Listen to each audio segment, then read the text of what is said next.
రాష్ట్ర శ్రేయోభిలాషులు చాలామంది ఏందో మరి కేటీఆర్ గారు చాలా పెద్ద విషయం చెప్తారన్న విషయాల్లో అందరూ కూడా అంటే బాగా పబ్లిసిటీ కూడా ఇచ్చారు దానికి.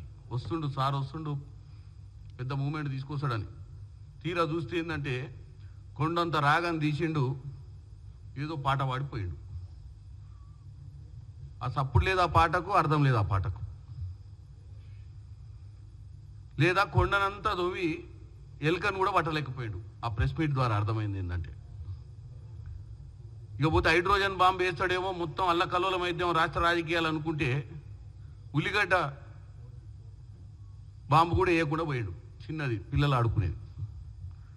ఇదంతా దేనికంటే మీ అందరికీ ఇవాళ తెలంగాణ ప్రజలకు నేను ఒక్కటే చెప్తున్నా, ఈ ప్రభుత్వాన్ని ఎట్లా విషప్రచారం చేయాలి, ఈ ప్రభుత్వం మీద ఎట్లా ఈ ప్రభుత్వాన్ని ఇరకాటంలో పెట్టాలి, ఎట్లా ఈ ప్రభుత్వం గురించి చెడు ప్రచారం చేయాలన్న ఉద్దేశం క్లియర్గా కనపడుతున్నాయి. కాబట్టి నేను ఒక్కటే కోరుకుంటున్నా, ఇక నుంచి కేటీఆర్ పెట్టిన ప్రెస్ మీట్లు ఏది కూడా గతంలో పెట్టినైనా పెట్టే ప్రెస్ మీట్లకైనా అథెంటిసిటీ లేదనేది ఆయనంతలో ఆయనే ప్రూవ్ చేసిండు. నిన్న అమెరికాలో పోయి చదువుకొచ్చిన అంటాడు,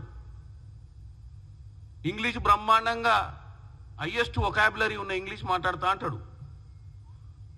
ఇది 48 గంటల సమయం తీసుకుండు ప్రెస్ మీట్ పెట్టడానికి.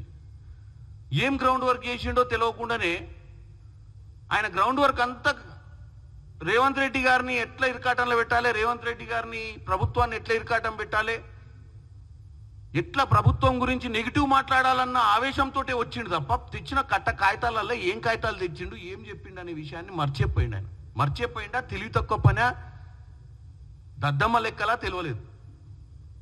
ఐసిఐసిఐ బ్యాంక్ లోన్ ఇచ్చింది అన్నాడు, అది మినిమం బేసిక్ నుంచి మొదలు పెడతాం. ఐసిఐసిఐ బ్యాంక్ లోన్ ఇచ్చింది అన్నాడు. ఐసిఐసిఐ బ్యాంక్ ఇవాళ వచ్చి చెప్పింది మేము లోన్ ఇవ్వలేదు, వాళ్ళు మా అకౌంట్ని వాడుకుర్రు, ఎందుకంటే టీఎస్ఐఐసికి అకౌంట్ ఐసిఐసిఐ బ్యాంకులు ఉంది కాబట్టి ఈ లావాదేవీలు జరిగినప్పుడు ఆ లావాదేవీలకు సంబంధించిన డబ్బు ఐసిఐసిఐలు పడితే దాన్ని వాడుకురు తప్ప ఐసిఐసిఐ బ్యాంక్కి ఈ పెట్టుబడులకు కానీ ఈ లోన్లకు కానీ సంబంధం లేదని చెప్పేసి.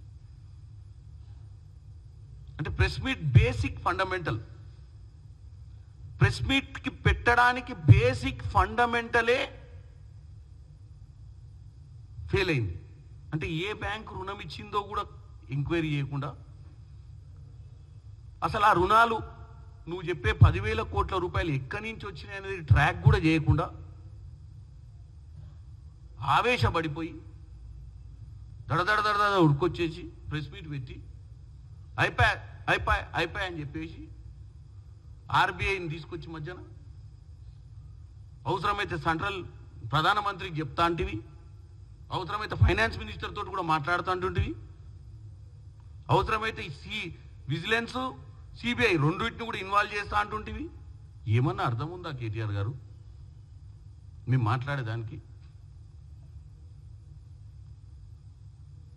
ఆర్బీఐ క్లియర్గా ఆర్బీఐ గైడ్ లైన్స్ ఆర్బీఐ దృష్టిలో ఉంది.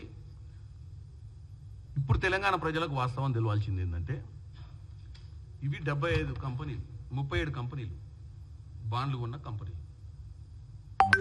ఈ 37 కంపెనీలు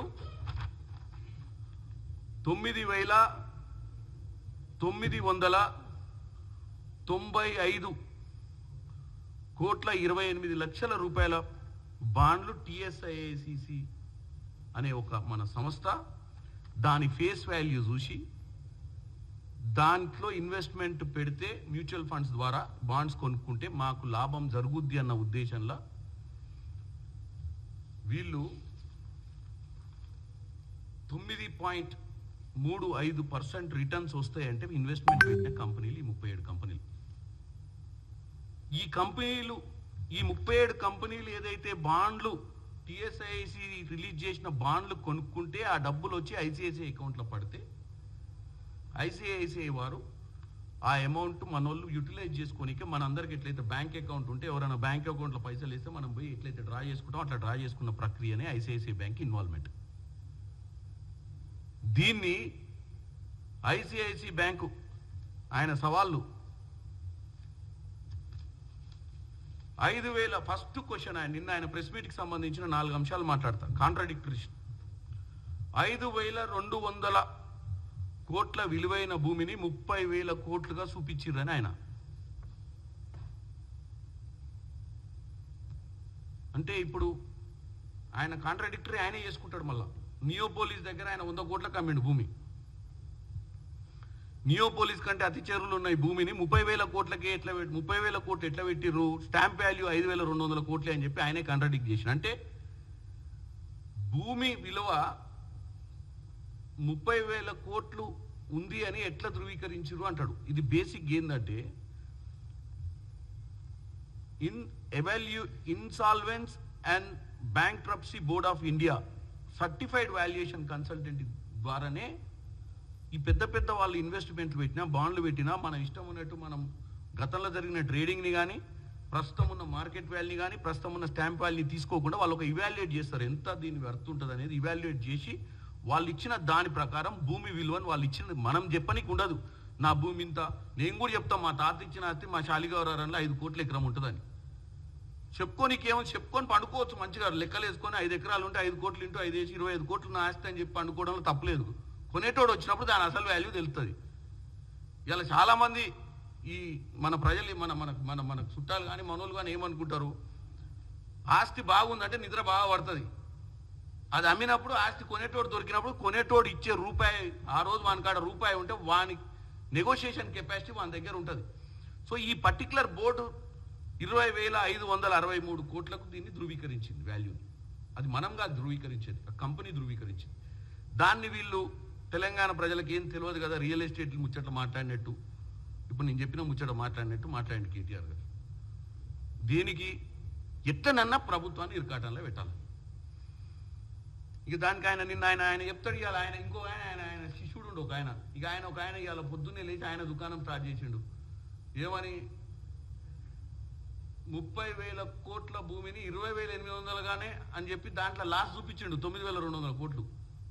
ఇక దొరది ఇప్పుడు చూపిస్తే ఆయన ఫీల్ అవుతాడు, చాలా పెద్ద లీడర్ అనుకుంటాడు ఆయన. కానీ ఆయన కిరాయి ముఠా మేస్త్రి కిరాయి కింద ఈ ట్విట్టర్ బ్యాచ్. ఇక బాస్ నిన్న చెప్పింది ఒక ఎత్తు, నిన్ననేమో ఆయన 5,200 కోట్లనే అంటాడు. ఇంకొక ఆయన వచ్చి ఇప్పుడు ఈయన శిష్యుడు వచ్చి 30,000 కోట్లు ఎస్టిమేషన్ ఉన్న భూమికి 20,800 కోట్లే అని చెప్పి 9,000 లాస్ ఆఫ్ డిఫరెన్స్ చూపించారని చెప్పి తెలంగాణ ప్రజలు కన్ఫ్యూజ్ చేస్తారు. ఏం చెప్పాలి చెప్పండి? అంటే రోజు పొద్దున సాయంత్రం మధ్యాహ్నం ఏదో విధంగా కన్ఫ్యూజ్ చేయడమే తప్ప ఒక ఆయన ఒక ముచ్చట చెప్తాడు, ఇంకొక ఆయన ఇంకో ముచ్చట చెప్తాడు. ఆర్బీఐ నిబంధనలు పాటించకుండా 10,000 కోట్లు తెచ్చారంటాడు. ఆర్బీఐ మీకు అందరు కూడా ఈ డాక్యుమెంట్ పంపిస్తారు. RBI Telangana state infrastructure corporation లిమిటెడ్కి ఆర్బీఐకి మధ్యన జరిగినటువంటి టోటల్ కమ్యూనికేషన్, ఈ ట్రాన్సాక్షన్కి సంబంధించి. Government in favour of reserve bank in connection with bonds issued by Telangana industrial infrastructure corporation limited, direct debit mandate issued by the state government. అంటే total ట్రాన్సాక్షన్కి ఇదంతా RBI guide lines.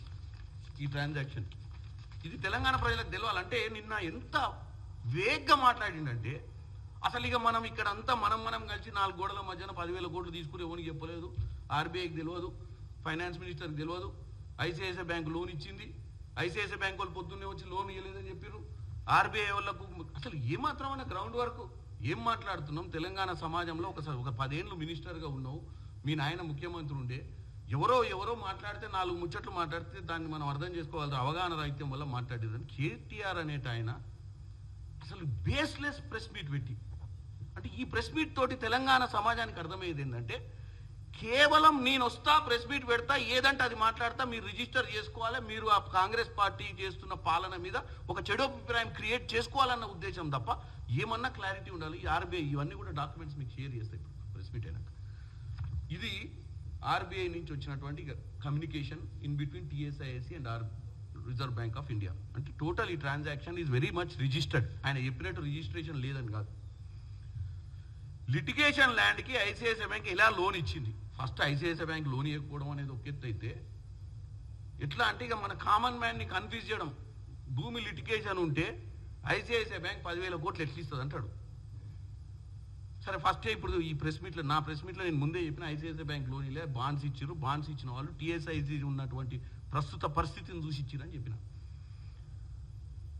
ఈ భూమి పోని, ఈ భూమికి ఒకవేళ ఆయన చెప్పిన దాన్ని కాంట్రాడిక్ట్ చేద్దాం, ఈ భూమి లిటికేషన్లో ఉందా లేదా అనేది కోర్టు ద్వారా గవర్నమెంట్ భూమి అని చెప్పి ఆర్డర్ వచ్చినాకనే కదా, కోర్టు ద్వారా ఇది క్లియర్ అయినట్టే కదా.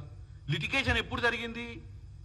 ఈ బిజినెస్ ఈ ప్రపోజల్ టిఎస్ఐఎస్సి ప్రపోజల్